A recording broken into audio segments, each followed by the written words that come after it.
ustedes saben que hay mucha gente muy reaccionaria que está, o no, pero que se molesta mucho con el lenguaje inclusivo, ¿no? Luis, es impresionante, ustedes saben que hay como una especie así. No, pero me gustó, lo que no me gusta es el verbo mutear, me parece horrible. Pero bueno, estamos dentro de las colonizaciones previstas. No, a mí me gustaría decir que yo creo, y lo digo francamente, y no lo digo por una vana alcahuetería de formar parte, inclusive de haber militado para que esto tuviera, para que llegáramos a esto y demás. Yo creo que hay una reserva importante, en verdad lo digo. Hay una reserva humanística, sí lo hay, yo creo que hay acá en la Argentina. Me parece que inclusive hay algo que yo voy a ponderar, que efectivamente puede no ser muy eficaz, pero al final es, en orden a cierta, ¿cómo diré?, pondera en algunas atmósferas la posibilidad de que, ustedes saben que esta temporada no le ha ido mal a Argentina respecto de cierto canónico reconocimiento internacional, uno respecto de cómo se pudo sortear, estamos en una circunstancia grave en este momento, pero cómo se pudo sortear lo más grave, cómo se limitó la letalidad, cómo se dispuso de un orden sanitario que estaba tan abollado rápidamente en condiciones en que, en fin, todos los días vemos cómo progresa cómo progresa la partícula, pero al mismo tiempo nos quedamos un poco más sosegados respecto de las tasas de ocupación de las camas de alta complejidad, etc. En fin, eso fue reconocido. Hace poco también hubo un cierto reconocimiento, digo de ciertas atmósferas, que puede estar significando la posición de Argentina en este momento, en un cierto tránsito internacional.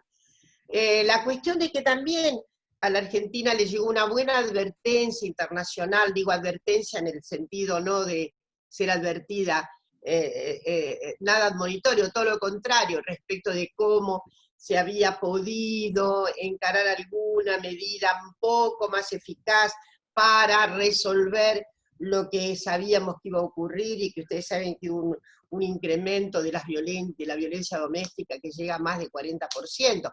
También Argentina recibió ese cierto reconocimiento. En suma, lo que quiero decir es que no parece, a pesar de todas las circunstancias tan aislantes que tenemos, que digamos que estuviéramos en la ridiculez, bueno, planteada por esa cosa que se llamó el macrismo, que se llama, respecto de aislamiento anterior, y esto, estoy tratando de decir que estamos en una cierta inteligibilidad, por así decir, de ciertos cauces que de algún modo manifiestan un tono de, ¿cómo decirlo?, de posición amigable, lo que ha hecho la OMS, lo que ha hecho Naciones Unidas respecto de esta cuestión, sobre todo el reconocimiento para enfrentar la pandemia, con relación a una cosa brutal como es la violencia. En suma, hay solo para terminar, Celeste hizo una cosa muy interesante, me dice Celeste Abrevaya, que las crisis económicas evidentemente no parecen venturosas para suelos de amigabilidad, tradujo, en derechos. Es verdad que no. Y yo no quiero hacer la relación esa muy mecánica, la circunstancia económica deprimida, bueno, le da más posibilidades a los cuadros, digamos, a unos nuevos cuadros de significación política que generalmente son los cauces nacionales y populares. No puedo hacer eso porque eso no es verdad. Pero sí lo que quiero decir es que, patéticamente, aquí la derecha volvió en el 2015 porque no estábamos tan mal. Este es mi íntimo convencimiento. La Argentina estaba en una situación muy interesante y por eso ganó la derecha. Lo digo porque tengo íntima convicción de que ahí hubo, ¿no?, unas circunstancias que todavía tenemos que considerar más respecto de ciertos grupos sociales, de ciertas zonas, de la clase media, en fin, que no estaban mal. La verdad es esa.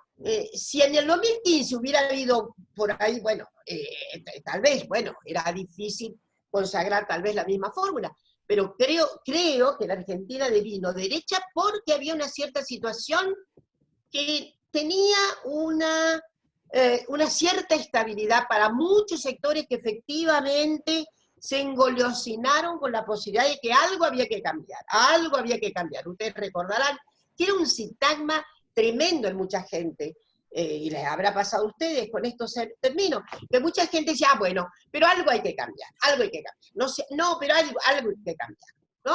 Bueno, entonces esto tiene esa rara sintonía. Había que cambiar porque, en fin, me parece que había algunas formulaciones de resentimiento y tal, pero no era porque estuviéramos peor. Esto es lo que quiero decir.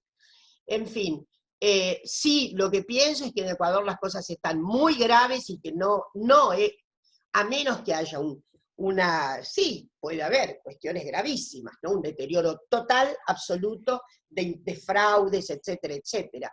Pero no, la situación con Moreno es de un quebranto tremendo. Pero insisto, el COVID ha hecho todavía ha agravado muchísimo la situación política, la ha agravado, y en el caso, por supuesto que lo Bolsonaro, digo esto, en fin, que me parece que sí, que estamos en condiciones, y esto quiero subrayarlo, de tal vez representar, si se ve el mapa de América Latina, la situación de Venezuela es muy dolorosa, ¿no? Pero en fin, estamos rodeados, y me parece que nuestra situación da un aire, transfiere un cierto oxígeno. Bueno, es una apuesta también, lo que estoy diciendo en todo caso es la idea de hacer una apuesta para un íntimo convencimiento también. Bueno, acá Luis pide la palabra, habría que darle el sonido, Mariano. No, tengo, a ver, ahí está. Ahora se escucha No, bien. esto es para hacer una aclaración chiquita, porque la ciencia ficción norteamericana viene anunciando desde hace mucho una sociedad mundial gobernada por las corporaciones, ¿no? Desaparecen los estados nacionales y los gobiernos pasan a ser las corporaciones que tienen sus estructuras institucionales y su funcionamiento muy separado de lo que sería el pueblo. Algo así, esas proyecciones apocalípticas de la ciencia ficción norteamericana insisten todo el tiempo con eso, ¿no? Y cuando existía la Unión Soviética era muy divertido hacer las dos perspectivas que se hacían entre las ciencia ficciones, ¿no?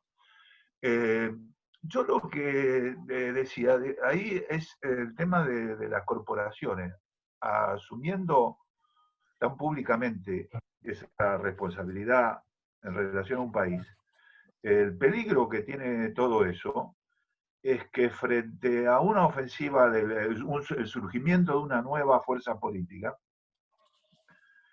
lo que se busca las corporaciones es, por parte del Estado-Nación, es la estructura bélica, ¿no? O sea, la historia, digamos, de las Fuerzas Armadas, el servicio de inteligencia, los aparatos diplomáticos, toda una cantidad de recursos que están a nivel que lo puede proveer el Estado-Nación del imperio, digamos, ¿no?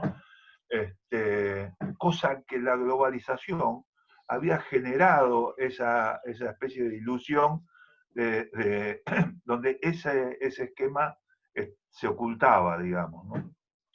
Me da esa impresión, y el otro es que si uno tiene que pensar hacia qué configuración se va, y bueno, se salió de la caída del muro, de esa configuración bipolar entre la Unión Soviética y Estados Unidos. Después hubo una situación de unipolaridad durante bastante tiempo, con una hegemonía cultural, económica de Estados Unidos muy fuerte, del neoliberalismo, y esa idea que plantea Horacio, donde en realidad la globalización quiere decir que el mundo se convirtió en un solo mercado con las mismas reglas, ¿no? Es un solo mercado por primera vez en la historia de la humanidad, que respeta las mismas reglas de intercambio. Esa es la globalización. Pero lo que me da la impresión es que el mundo tiende a... Y después hubo una situación donde parecía que empezaban a aparecer otras polaridades, que eso enriquecía y distendía la puja internacional. A mí me da la impresión de que se tiende a una configuración bipolar, ¿no? Y eso restringe los espacios completamente. A nivel internacional, ¿no? Yo la escuchaba, yo soy optimista a nivel de lo que puede pasar en el país, porque creo que hay una reserva grande para salir de la pandemia. Hay una energía acumulada en todo sentido, desde el punto de vista del pensamiento, desde el punto de vista de la fuerza solidaria que se acumula en los movimientos, en las agrupaciones políticas y demás. Tengo mucha desconfianza en las fuerzas económicas, que siempre han sido media renga en ese aspecto, pero soy optimista en eso. Pero a nivel internacional creo que hay una reconfiguración que tiende a una bipolaridad que lo que hace es restringir espacios. Porque hubo algunas preguntas sobre reformular los BRICS de alguna manera, de generar también un poco lo que decía Horacio, de una participación más agresiva, si se quiere, más activa a nivel internacional del gobierno argentino. Y yo lo que veo es que esa polarización, me da la impresión, vuelvo a decir, no lo defino como algo terminado, pero que el mundo configurado en una situación bipolar otra vez restringe los espacios, la circulación de ideas, lo achica mucho eso, ¿no? Y ahí yo creo que va a haber, no sé, que va a haber que moverse en ese diseño, ¿no?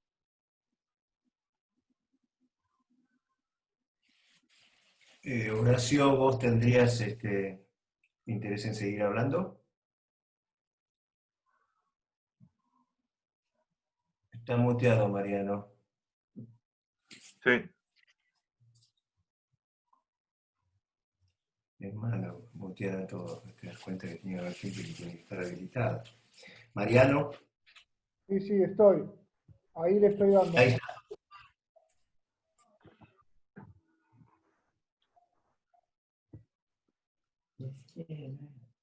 Ahí dijo que sí. No, decía que me parece muy interesante lo que se está discutiendo. Quiero aclarar una sola cosita que leí en los carteles que salen. Cuando digo la tradición humanística, hay que construirla, por supuesto, pero sobre la base de algo que existe, no la vamos a inventar nosotros. Y creo que hay que buscarla en el siglo XX, sin duda, tanto el irigoyenismo como el peronismo han tocado el tema, lo han dicho con esa misma palabra, y en un cartelito dice, y el feminismo también, por supuesto que el feminismo también, ¿no? Quiero aclarar que me parece que quizás el feminismo más, porque toca cuestiones de fondo en relación a lo que podríamos llamar la organización de la vida íntima y de la vida cotidiana y de la posición que tienen los poderes que se crean cuando la vida cotidiana no tiene la suficiente percepción de qué valores están en juego en cualquier relación entre hombres y mujeres. Como la Argentina tiene un particular desarrollo del movimiento feminista que introduce un complejísimo debate, coloco dentro de este debate la cuestión idiomática también, que me parece que es un debate dificultoso. Yo quiero aclarar ahora lo siguiente. Yo no hablo el lenguaje inclusivo porque no lo sé hablar, pero no tengo el menor problema con quienes lo hablan y quienes la hablan. O sea, me parece que si se quiere lo veo como una fascinante discusión, aunque yo no lo hable, pero cuando lo escucho no tengo la menor incomodidad. No sé por qué llegué a este punto, pero necesité aclararlo, ¿no? Bueno, nada más que eso.